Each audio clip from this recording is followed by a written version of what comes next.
प्रिय विद्यार्थियों, मेरे इस YouTube चैनल में आपका स्वागत है।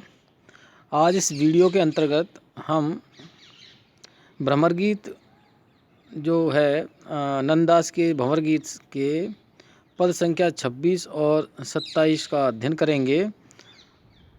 सबसे पहले पद संख्या 26 का मूल पाठ। जो हरि के नहीं कर्म, कर्म बंधन क्यों आयो, तो निर्गुण होई वस्तु मात्र परमान बनायो। जो उनको परमान है, तो प्रभुता कछु नाही।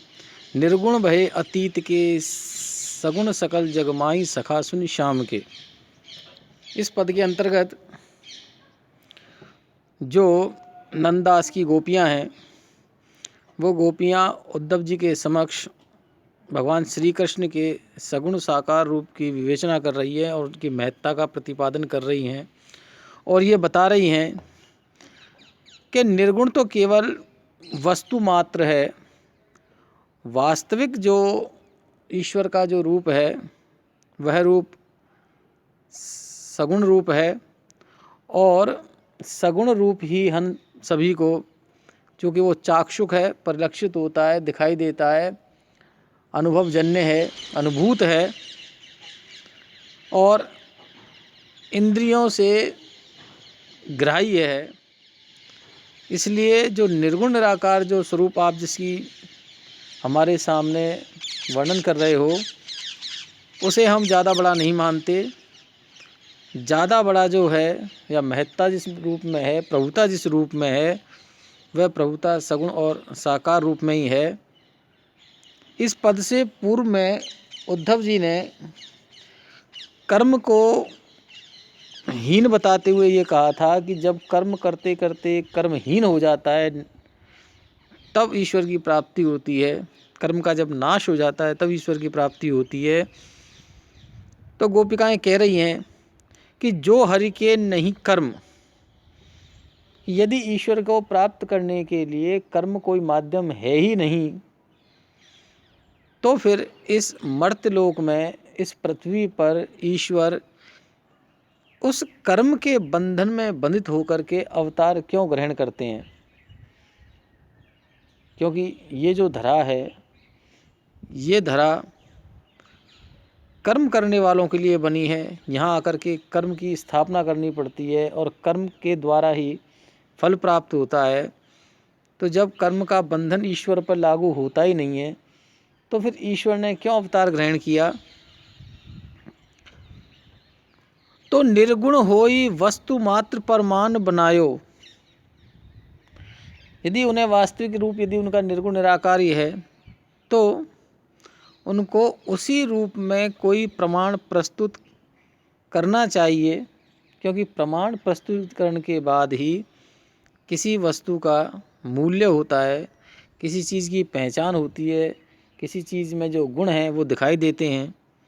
जो उनको परमान है, तो प्रभुता कछु नाई। और यदि निर्गुण निराकार का यदि कोई प्रमाण उपस्थित है, तो इसमें बहुत बड़ी प्रभुता की या महत्ता की या बड़प्पन की कोई बात नहीं है। निर्गुण भय अतीत के, ये जो तुम निर्गुण निराकार ब्रह्म की जो बात कर रहे हो, ये तो पुरानी बातें हो गई, अब उसका चलाव नहीं है। क्यों? क्योंकि अब चलाव है सगुण का। क्योंकि सगुण सकल जगमाई, क्योंकि सारे संसार में उस ईश्वर का सगुण जो स्वरूप है वही दिखाई देता है, परिलक्षित होता है, ग्राह्य हो रहा है। इसलिए जो प्रभुता है वो केवल सगुण साकार की है। हर एक पद में नंददास जी ने तात्कालिक परिस्थितियों को आधार बनाया है, क्योंकि उस काल में निर्गुण और सगुण के बीच एक द्विधा की स्थिति थी कि किसको माना जाए, निर्गुण को माना जाए या सगुण को माना जाए। अगला जो पद है कि जो गुण आवे दृष्टिमाई नश्वर हैं सारे, इन सब हिंते वासुदेव अच्युत हैं न्यारे। इंदी दृष्टि विकार ते रहित अधोक्षत ज्योति, शुद्ध स्वरूपी ज्ञान की प्राप्ति तिनको होती सुनो ब्रज नागरी। पहले भी उद्धव जी ने ईश्वर को ज्ञान गम्य बताया है कि उस ईश्वर की प्राप्ति केवल और केवल निर्लिप्त ज्ञान से है, शुद्ध ज्ञान के द्वारा ही संभव है। अन्य किसी माध्यम से उसको प्राप्त नहीं किया जा सकता। वह ज्योति स्वरूप है। पुहुब वास्ते पात्रा ऐसा तत्व अनूप। वह तो पुष्प की सुगंध से भी पतला है, जिसको केवल अनुभव किया जा सकता है। तो वो कह रहे हैं कि जो गुण आवे दृष्टि माही, जिन गुणों की बात आप कर रही हो, जो हमारी दृष्टि के विषय हैं, वे सारे गुण नश्वर हैं, अर्थात उन गुणों का नाश हो जाने वाला है, क्योंकि वो इस धरा के गुण हैं। जहाँ हम जिस चीज़ को अच्छा मानते हैं, चूँकि ये कर्म पथ है और यहाँ पर जो भी चीज़ जन्म लेती है वो जरा के बंधन से बंधी हुई है। तो यहाँ जिन गुणों की आप चर्चा कर रही हैं, ईश्वरीय गुणों की चर्चा कर रही हैं, सगुण साकार गुणों की चर्चा कर रही हैं, वो सारे गुण नश्वर हैं। और हमारे जो वासुदेव हैं, जो वसुदेव के पुत्र हैं इसलिए वासुदेव हैं, वो इन सब से पूर्णतः परे हैं। थोड़े बहुत नहीं, अच्युत यानी पूरी तरह से, जो च्युत ना हो, जिसके टुकड़े ना हो सकें, ऐसे जो हमारे पर ब्रह्म हैं वो इन सब से बिल्कुल अलग हैं। इंद्रिय दृष्टि विकार से रहित अदोषित ज्योति। जो व्यक्ति अपने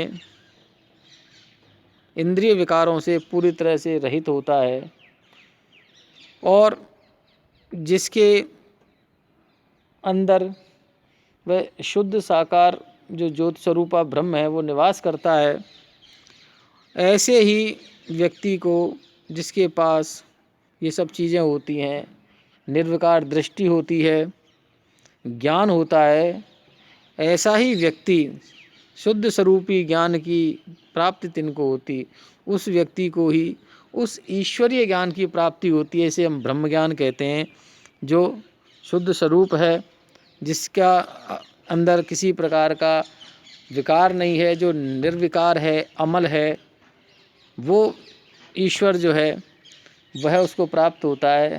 हे ब्रज की नागरिकाओं, तो आप उस जो आप सगुण की बात कर रही हैं वो सत्य नहीं है। आप इस ज्ञान गम्य ईश्वर की आराधना करो, जिसकी प्राप्ति केवल और केवल निर्गुण निराकार रूप में ही हो सकती है। धन्यवाद।